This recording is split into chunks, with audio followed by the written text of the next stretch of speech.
Good morning, good afternoon, good evening, Iowa soccer supporters. I'm Ben Brackett, your Soccer Talk co-host, alongside my good buddy Blake Siberz. Siebes, you feeling like a dragon today? Oh, I love it. A lot of drag. Roll drags, man. You know what I found yesterday, Friday, when we were cleaning out the studio was I do know, but will you tell me? the white Johnston Booster Club rally towel from County Field 8 on that Saturday night. Was it County Field 8 or County Field 9? 9, whatever. Yeah, there we go. Drake Field, I call it. Well, so we'll welcome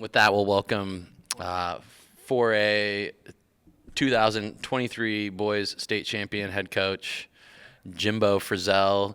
Jimmy, I was so happy for you last year, Finally. honestly. I was very happy for you. Good. Did you live up to your bet? Have we done No, because we didn't. No. Okay, so let's just start with this.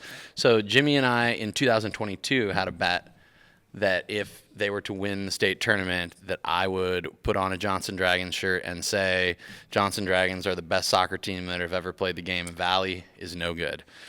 Now, in 2022, state tournament, one of the best, most talented teams in Johnston's history. What happened? Yeah, that was. Speaking on the mic, Jim, what happened? Well, I mean, memory's been fogged since then, but. That's fair. Yeah, that was a really talented team we have in it. We kind of limped into that state tournament and lost to Limped right out of it. We limped right out. Lost to a very good Prairie team in a PK shootout in the quarterfinals. So then fast forward to about this time in 2023, we had a similar conversation, and I offered you the same bet, and somebody did not take the bet. Yeah, my crystal ball wasn't as clear then. But so do you remember what you said at the round table? He said nobody was going to outcoach him. That was funny, right? Nobody's I gonna don't forget that. Our yeah. players have actually brought that up, which is kind of cool. Yeah, and not. I remember when you said that, I laughed because I was like, So let's give somebody's people, definitely going to let's give outcoach you, some of the Jim. people, though, like a little context here. Okay. So we do a high school coaches roundtable every year.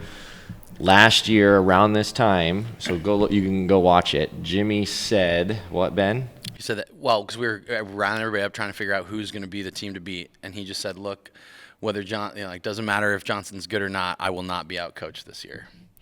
And I think you stuck with that, man. I think you did all right. Boys, a lot of the other coaches in the room were like, whoa. There was definitely like a, who's this guy? Young guy. No offense there. We were talking a lot about Winning culture. the makeups of other teams around the table, and I felt like our Dragons weren't getting enough recognition, and that was probably due to what we had in 2022, the expectations I think everyone had for us, what we had for ourselves, and we didn't live up to that, and what we graduated, and then so there we are talking about probably the notion that we have a rebuilding team, and I think I had to throw that jab out for personal purposes, but it's kind of cool that it came to fruition, right? Yeah. So one of my favorite things about you, Jim, is the swagger that you kind of roll with all the time. Because one, it's funny, but two, like I appreciate the confidence that you have in yourself and the people around you, but I also, like I said, it's funny. So there was a sweet video that you guys did last year. Dan Menon put together for you, and it's like sort of it's you in the huddle essentially with your team talk, and it's just like a bunch of sound bites of you sounding like a total badass coach. And so of all the coaches that we've talked to, you've been the one I want to talk to the most about like the winning culture. And you were like the most unapologetic, like we're out there to win. I don't really care what it looks like. We're going to outcompete you. And at the end of the day, it's a Johnston Dragons victory. Talk about just like that and why that is who you are and why it has given you so much success, at least this last year. But then also like every team you've coached has had a ton of confidence in themselves.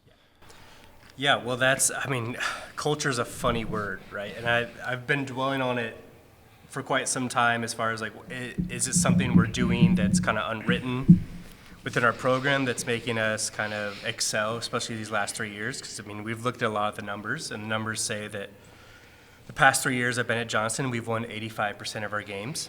This is also something you do, too, that cracks me up, but also I think is awesome, is like you keep track of this stuff, but you're not just keeping track of like win-loss percentage. There's like all sorts of weird stats you're tracking to go like, okay, well, we should do this better. We need to focus on this. I'll take it a step further, right? Because we do crunch the numbers and we present that to our guys, and I think within those numbers, you can see where we're having some of our culture come out, show itself, be visible, and then also it goes in hand with our identity, right? So the other thing we just presented to our players kind of at a preseason meeting was one thing that's really set us apart these past 3 years is not only have we won 85% of our games, which is really good for Johnston, we've also been really, really sharp in the realm of set pieces.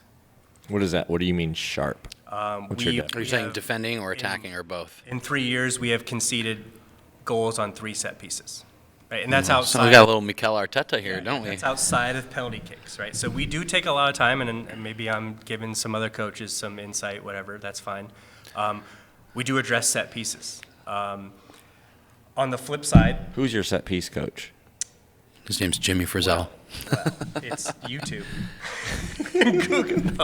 No. It's a combined role. Okay, talk to me about defensive set pieces. How do you guys like? I absolutely think that you should. I know. Like, if they can't, you have to do it. It has like anybody. It's very simple. Yeah. Are you man to man or zone? That's my question. We're zone. Okay. We're zone with. Man, a lot of people watch these stuff, man. We're zone. You think they do? What do you mean? What do they? If the they've watched the game and they can't figure out if you're doing man to man or zone. I'll tell you this. And of course, your man mark. It's probably a mix. You probably have like who's their danger guy, and you've got your best defender marking that guy, and then your zone. I'm just curious though. A lot of people like the straight man to man. I think a mix is very important. So you literally watch YouTube videos and. No. I played this game, man. Oh, you're gonna. Yeah. Okay. Well, no. I just didn't know if you're gonna. I didn't know if you're gonna. No. I just didn't know if you were. Okay. Fair enough. No. I've had great mentors along the way too. We are zone with a spice that we will leave up for the. You got somebody to hunt the ball, right? You gotta have somebody to do that. Destroyers. Yeah. For sure. Yeah. We're zone with 2 destroyers. Jimbo, this is what I'm saying. Is like this is not rocket science. It's exactly. We're not reinventing. No. So we'll see if Carlos is listening to this or not because we've hassled Carlos because we want to hear about more coaching stuff and he just like doesn't want to tell us because he's afraid that people. Yeah, maybe not afraid, but he likes to keep his cards close. You better win if you're going to keep your cards close. Coach A-B, shout out to you. But yeah, speaking of mentors. The concern about him is he's looked like that for the past 30 years. Yeah. He's not aged, has he, for so long? I mean, he's lucky witch hunts aren't around. He has not aged a day. That is 100% true. That's funny. Shout out to Carlos. So then on the flip side, so we've conceded 3 set pieces, so we stress that. Then on the flip side, last year, and we'll go last year because that was our championship run, we scored 11 goals off set pieces. And are those all by design? Look at the most important one too, right? 2 of them were in the state final. Okay, right. So again, like in that situation, the winner and the one that tied. Is that a drawn-up play, or is it literally like, all right, like here are your runs in the box, get it, put it in on top of the goalie, and like let's see what happens, or is it like, okay, we've got like a. You know, I have a special way to think about people who run drawn-up plays for the game of soccer, but it's special way to think about. Yeah, people. You know, there's a special place for them, but.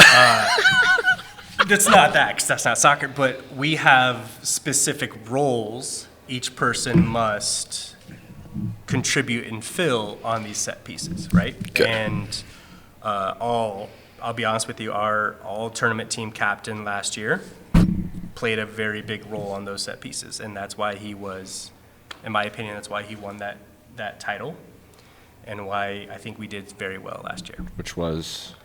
Amir Oric.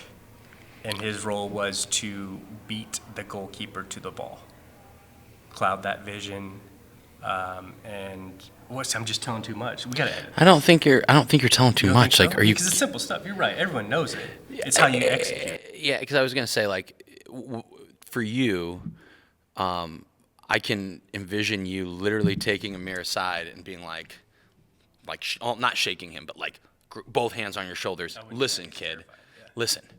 This is what you're going to do. You're going to beat the goalkeeper. That's your job. And he's, because of the coach you are and because of the player that he is, he bought fully into that. I don't think there's anything that's a secret about that. He didn't question it. Correct. No. From both his upbringing and. Yeah. So I just think that is a difference because I could go tell the same kid to do the same thing you did and he won't do it. Maybe. Or maybe he does it better because it's me. So why? Yeah. So why is it? How have you built your culture up? Like, what is it? Is it because you're a Johnston Dragon? It could be that, right? And then the flip side of that. I mean, you never won a state title. You're right. I didn't. As a Thanks player? for bringing that up. Yep, that has haunted me and It was the affected my children. So. first year ever. It was a the good boys that first won it. year. Was Yeah, it the first so- year for the girls as well? It was. That was Yeah. a magical. Roll night. Drags. That was yeah. And so you want to talk about culture? How long have you had this job now, Jim? This is year 4. This will be year 4. Yeah. And I would say that the Johnston soccer culture is probably as healthy as it's been forever. I mean, yeah. I guess the recent success would mirror that. Okay, help support that, right? And it's tough, right? Like the word culture is, I think, thrown around a lot, right? And people are trying to identify it, right? Maybe there's 5 or 6 things that a really healthy culture needs to have, and then on the flip side, you can look at a bad culture and say, well, you're not checking those boxes. I don't think it's that easy. I think culture for us is our players have bought into something, right? And we're not repeating things year in, year out. It's more so our leadership has inherited these things, and then they're passing it down to the younger people. Our current players right now that have been through the system, been with us for 2-3 years, know kind of how things operate, and they're the ones that are relaying the messages to the younger guys, and they're kind of taking Setting the keys. standard. Yeah, right. The other big thing that we are really big on, here's something that kind of implemented day 1 4 years ago, was we're going to treat energy as a talent, right? I think Johnston has had super talented kids since 2007, right? I mean, What about Before that, like yeah, 2002? Maybe since like Yeah. 90, maybe like 2002, the right? first year of the Yeah, state, the maybe ball like was square, but those kids 99. played hard, man. Yeah, It's all Yeah, got to so- start somewhere, Jimbo. It's all so got I to start think somewhere. they made a round soccer ball in 2004, so that's when. Coach Todd. Yeah. Shout, he's still in the district. Yeah. Oh, I love it. So the other stat, and we talk about stats and how our identity and culture kind of mirror that. One of the biggest stats we looked at was previously when I was at another job not named, I kept an eye on Johnston, and one thing we found out through those years was Johnston had found a way to win 2 games that they had once trailed in. And then you take the past 4 years we've been doing it, Johnston has won 13 games now that they have had deficits in or trailed. I just might say about how you guys start things a little slow, but Yeah, well, I mean, yeah. So it's like, well, I'm just teasing. Yeah, No, right. but- Part no, of but me you're like, right, why though, are is we that it's- conceding? Why are we? yeah, but it's the starting not giving up. It doesn't. I mean, like you're going to concede goals, but Yeah, and then you go back to our championship Yeah, run. you did in the final. Yeah. We trailed in the final. We trailed in the semifinal. 1-0 at halftime, right? So kudos to our guys for having that grit, that edge. I think you need that alongside with the talent to. I love the idea of treating energy as a talent. Yeah. And you just mean like, I assume you mean like when you show up, when you're on the field, you're exuding that. Yeah. I mean, Whether we that's talk a defending, lot whether it's about- attacking, whether that's just like running over to grab a little sip of water. Yeah, like we're not going to get outworked, right? And if you beat Johnston, that's fine. That happens, right?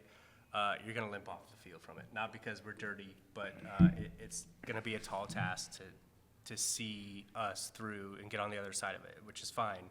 And that's just how we're going to be. We're going to be super talented, organized, and we're going to work hard. I think if you check those 3 boxes, you're going to win a majority of your games. So when you're talking about culture and talent and all that stuff, so you guys lost some major contributing seniors. And in the banter of between interviews here, we heard that you're going to be taking on 7 new players through the transfer portal, which we're not even going to we're not talking politics here. I'm talking culture and just winning. How do you integrate 7 new players who I'm assuming they all fancy themselves on some level and expect to be playing? And then you've got guys who last year, maybe they were supporting staff, support players for an awesome team that won state. And in the offseason, they're thinking, all right, now's my time. And now you've got new guys coming in who are like, well, I came all the way from wherever, and I expect to play. How are you going to balance that this spring? I think that's going to be one of your biggest challenges. Yeah, that's going to be that's a hurdle we haven't addressed yet, and Well, it's hard we because have the season hasn't started, but right, we have 3 weeks to figure that out. But yes, there's going to be a mix of kids that have been Sandbox kids with us, true Johnston kids, and we have benefited from a couple additions from outside the district. Jim, you don't have to be diplomatic. I do. Well, okay, but we know that you're not out there like making phone calls. This is just how these kids work these days. It's a totally different world. You have a billboard just off of I-80. Brackett, remember where I just had to go 2 minutes ago to make sure that kid was showing up to open gym tonight? Oh man, but yeah, I think a lot of interesting storylines coming up this next year. Can we go back to the trailing like a little bit for the state tournament? So you guys were down, like I said, Jim's like, let's relive it. The semifinal and the final. So do you think? Did you outcoach Duax and Styles there at halftime to fix the problems you guys had? They definitely didn't outcoach Styles at halftime because we saw what Styles did at halftime, and he changed the game for a minute, big time. Yeah, and you talked about that, right? Big time changed the game. And I think Iowa City West has just such a strong culture and just consistency of success, especially at that state tournament. And one of the things we kind of prided ourselves on was mimicking how they went about things as far as their subbing patterns and how many more players they trusted versus probably other rosters. And that was our goal, was to build a squad and a style of play that could see through 3 super important games in 4 days, because that's what you have to do to get through the state tournament. So how do you make that something you're training earlier in the season? Because that's, to me, I always found that challenging as a coach. It was when I was coaching more club soccer, but I'd have these teams that were very talented, and all fall we'd just trounce everybody. And then we get to the state tournament, and somebody hit us in the face, and we would just go, "Aw," and then we'd just turtle and be done. And then the next year, I'm like, okay, we'll just play a bunch of good teams, and those teams just murdered us, and we went to state, and we were sad and depressed going into it. So how do you balance that? Yeah, it's all about the balance. It is tough, yeah. And I'll go back to 2022 when we lost 2 games to PK shootouts, and our second loss that season was the state quarterfinal match, right? So we were as high as a group thinking about yourself as you could probably have. Then conversely, you flip it back to last year, we started the season 0-2. So that's what, and like I think there's some. I remember this. Yeah, there was some. Do we have some this things text? asking for the coach's head to be chopped. Like yeah, they wanted me new on a leadership, pike, right? Yeah, because you guys started off. You lost to DCG, small school. We did. Sorry, Dan. Sorry, Dan. My nose, man. DCG's great. Class 3A though. Yeah. You lost to Kennedy, who was actually had a good little squad. Yeah. But it wasn't a good start. Yeah, and that's why I think what really happened with us, for a good reason, is we decided that the struggle is what propelled the success. And I don't think you have the success we have last year if you don't go through the struggle first, right? Because those are obviously learning lessons. We found out a lot about ourselves, saying, okay, this doesn't work. Okay, let's try it a game later. Okay, that didn't work. And we're sitting there as a group, and our approach is, I think we're going to be up against it every year. And I calculated, so I'm a big numbers guy, looking at, not doing math, but just looking at the numbers. They're really interesting to look at. One of the numbers that stood out to me with our group was, through about our 5th game of the year, we had featured our 16th player to receive their first varsity minutes through 5 games. And that, I hadn't tracked it up to that point, but it had to be some sort of a record. Probably was beat post-COVID when you didn't have that year, and there was a lot of turnover because not a lot of coaches knew who they had coming in. But that was really telling for us, saying, well, we are baptism by fire at this point. And so every game at that point was, this is a toss-up. And for the first 2 years, especially the year before, we had never approached a game mentally like that before, where, maybe we're not as good as we once were or we think we are, so we're going to battle every game, right? And we're going to talk about, maybe we get to talk about stealing it. And, Coach Stork on staff made a good point. He's like, maybe we get to go on the hunt for a little bit instead of being the hunted, which felt good for our guys. And I'm being honest with you, if I'm looking at last year's record, I thought we stole a game against Waukee Northwest. I thought we stole a game against Valley. Were you out coaching those games? Absolutely not. No, shout out. No, there's fine coaches on those sides. Just not great ones, that it sounds like. It is crazy because we won those games 1-0, right? And I hate 1-0 games. My diet doesn't support a 1-0 game. Zebra Cakes and Mountain Dew are not good for the body if you're going to be in stressful situations. And that's what we were at. But it was crazy because every game was approached in the sense that this is a battle. And I think that really helped us kind of humble us. And then we get to the state tournament, and it was crazy. We're the 4 seed, which is perfect for us, right? Probably the highest seed we've ever had. Not highest, probably the lowest seed. Highest which number. was really, really good for us, right? Because we approached every game in that manner, like we're not looking on to the next one. We still have to get through it. So last year at the round table, we talked a little bit about how players in this era are, like they're more into like taking people on and dribbling and being fancy because, they see all the YouTube and this, that, and the other. And, we grew up maybe in a little bit more of an era where you say like, okay, well, it's, more about like tackling and being tough and yada, yada. But like your teams definitely like get around and tackle, and like that's something that's obvious about them. How do you replicate, like get that in training, and then how do you convince them to do that, because they're going and playing club soccer and that's not the style of soccer they're playing, but that's what they play for you. Yeah, and that's an adjustment, right? And I mean, you could throw a lot of verbiage out there as far as comparing. But Ooh, you got some verbs? I do, but we'll talk about us, right? One of our mantras this year is we're done comparing, and so it's gonna be we're gonna stop comparing. We're just gonna compete, right? No compare, just compete. I Stop like that. comparing, start competing, and that comes within our team and how we feel like we match up against other teams, and that comes within ourselves and how we feel like we match up against other people. We show them a video. It's a good guy we kind of saw speak out in California, and it was a really good point, and we kind of pitched it to our players early on this month and just said, like, you're not somebody that's going to wish your teammate a good day, but not as good as a day as you're going to have, right? So we're stopping that sort of, I don't care about the depth chart. I don't care where you think you fall. I don't care if you think Johnny or Timmy is better than you, or you're better than Johnny or Timmy. I don't care if you think we are better than them. We're competing in every one of those aspects, and we're competing day in, day out. And when we step on the field together, we're competing against the other team.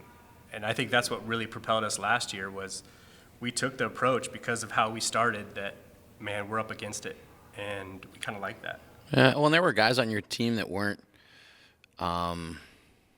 huge contributors in every single game that had moments throughout the season to like get you to where you were. So the more you can have those like players just have like one good day that like not they're not having other good days, but it's like, oh, like today they're the guy, and then next day you're the guy, and the next day you're the guy. It seems like you guys had more than one guy. Yeah, which is really good. So we'll go back to the state tournament. And I'll go back to 2022 because this is kind of where it started. I was in a dark spot mentally, personally after 2022 because my belief has been.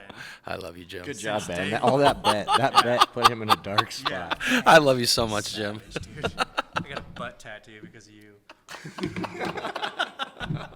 I don't really. No, I don't. Moving on. After we lost in 2022, I thought like I needed to reinvent the wheel. I thought the way I approached this game was wrong and not helping our team, because I'm a firm believer, and you guys know this, and you call me out on it. I'm a firm believer of offensive minded. And we attack, and I think the objective of the game of soccer, and you can argue this with me, you're wrong, is to score goals, right? Like the game, there's goals on the field for a reason, and you have to get the ball on the goal, right? The objective of the game of soccer is to score goals. Score more goals than the other team you're playing against. Right? I like. If Okay, you there it do is. There's that, the. You should win 100% of your games. But You should. we walk away from 2022 losing in a PK shootout, our second loss of the season in PK shootouts. It was a 0-0 game in regulation. And on the flip side, we sit and watch Pleasant Valley win their back-to-back title that year. 1-0, 1-0, 1-0. 1-0, 1-0, 1-0. So I'm sitting here like, God, they should have scored more goals. they should have. You're right. So I'm sitting here thinking, I don't know if we have the right recipe. I don't know if I'm fixating on what's going to ultimately get us through. And then we fast forward to 2023, and I think the whole time it's a learning year. We're getting a lot of feet wet, baptism by fire, and we're blessed to make the tournament. We're taking this one day at a time. And then if you take a step back and you look and say, we scored 3 goals in every game of that state tournament, and we scored 9 goals. And so now, when I talk it to our staff and our players, and we're not saying the word defend our title, we're saying we're going to offend our title, right? So I'm back on the offensive train. I like it. Goals galore for us, yeah. That- And it's just a funny approach. Yeah, defense wins championships. That's an age-old cliche mantra phrase, but I've always been a firm believer of, I want to get the ball in the back of the net, and that's where I feel like our forte is, and I hire assistants that help on the defensive end. But yeah, I think Johnston, moving forward this year, it's probably going to be one of the best attacking groups we've had in quite a long time. There's the prediction is back-to-back. Are we back-to-back this year? Most goals in history. Well, no, I mean, since no, that, I mean, Yeah, just like, the 2002 that group, I think, L- scored quite a few. did they? That was before Microsoft Excel, so whoever knows, right? That would be cool. That If would Johnson be actually cool. won in their first game against DCG? Did last year? Last No, year? DCG beat you. Yeah, they did. Thank you. I was there. Sorry. I won't be there this year. Oh, that's right. Can we ask about that? Can we ask about that, or are we gonna just Sure. gloss over that? All right, so should that be this will be our last little Okay. bit. This is perfect closing. So maybe the one. Okay, so last year I know it was 2022 technically. When was it? Well, okay, we saw the World Cup. No, I was gonna say the best World Cup final of all time. Of all What was the score? time. What was the end of the score? 3-3. Yes, goals. 3-3, and then they went. Yeah, it was beautiful, beautiful thing.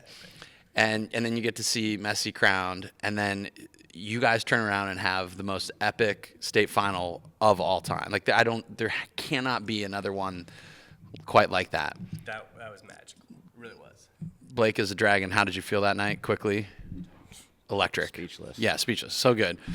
And so there was a lot that went on after the game as far as people rushing the field, a lot of excitement, and the state was not pleased. So where does that leave you currently as also the president of the Iowa High School Coaches Association and the current state champion for the highest class of the boys?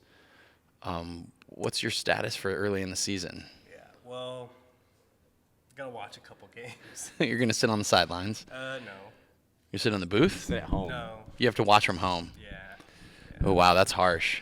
I think the ruling is, I think the verbiage is can't be on site. That's a funny word, On Site can be relative. Maybe we Yeah. got some lawyers to finagle around Yeah. the verbiage. Okay, so how many games do you have to sit out? 3. And this was because of it is not because of you personally. It was not your Yeah, doing. No, I could have done a better job of crowd control in that situation. You could have. Is this an official apology or?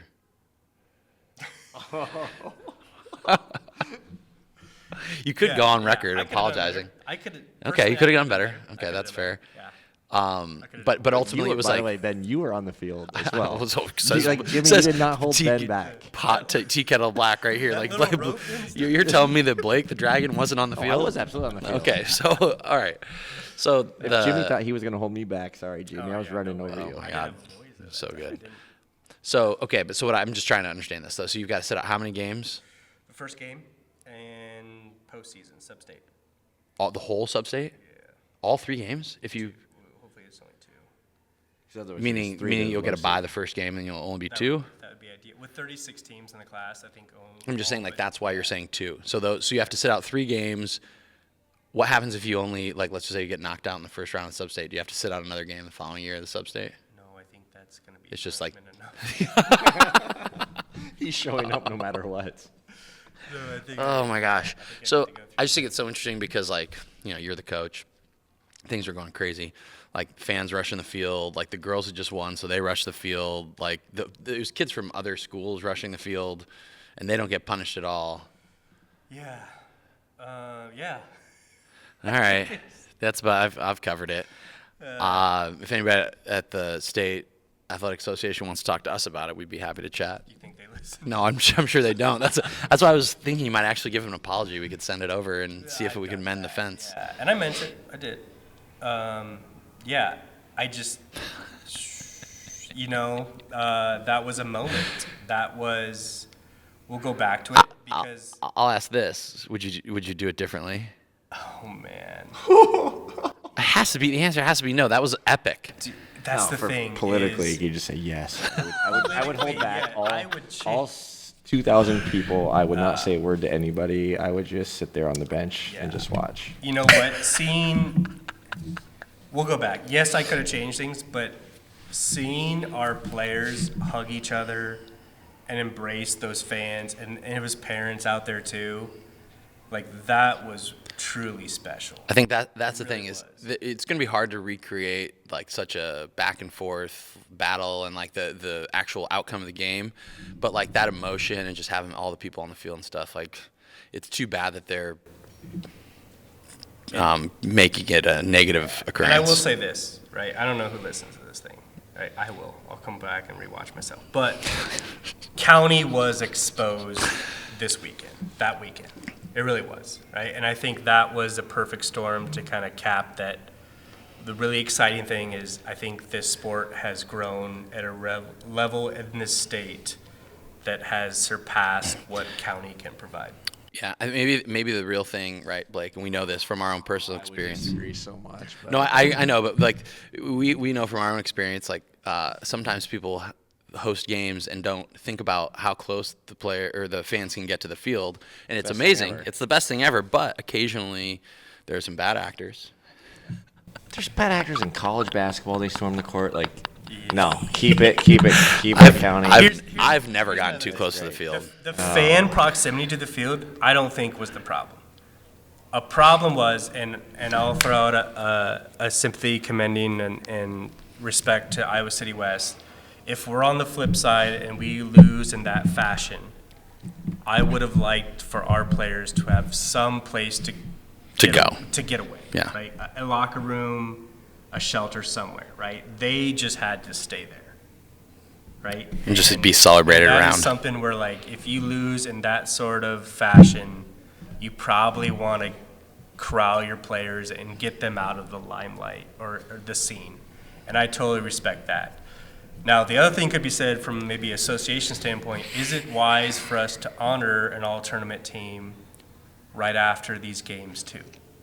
Right? These are probably the most emotional games of the season, right? That's what you lead up to. There could be an argument for that, if that's appropriate. I'm not so sure other sports do that even. Are girls basketball doing this right after I don't know. boys basketball doing this? I don't go to those games. Baseball teams doing this? Are they still doing it? Okay. Oh. Okay, yeah. Well, so that might just be a question overall then. Yeah, so the setup. But then you got to look at. That's what makes it, though, man. Those not the all tournament, not the after stuff, but the fans on the sideline. That's what makes the atmosphere, the environment, so awesome. In my I think opinion. my favorite story, and we'll probably end with this, was my wife saw the game-winning goal through the pair of two legs of some high school boys that were sitting in front of her. She had to lay down on her stomach to get a good angle to see.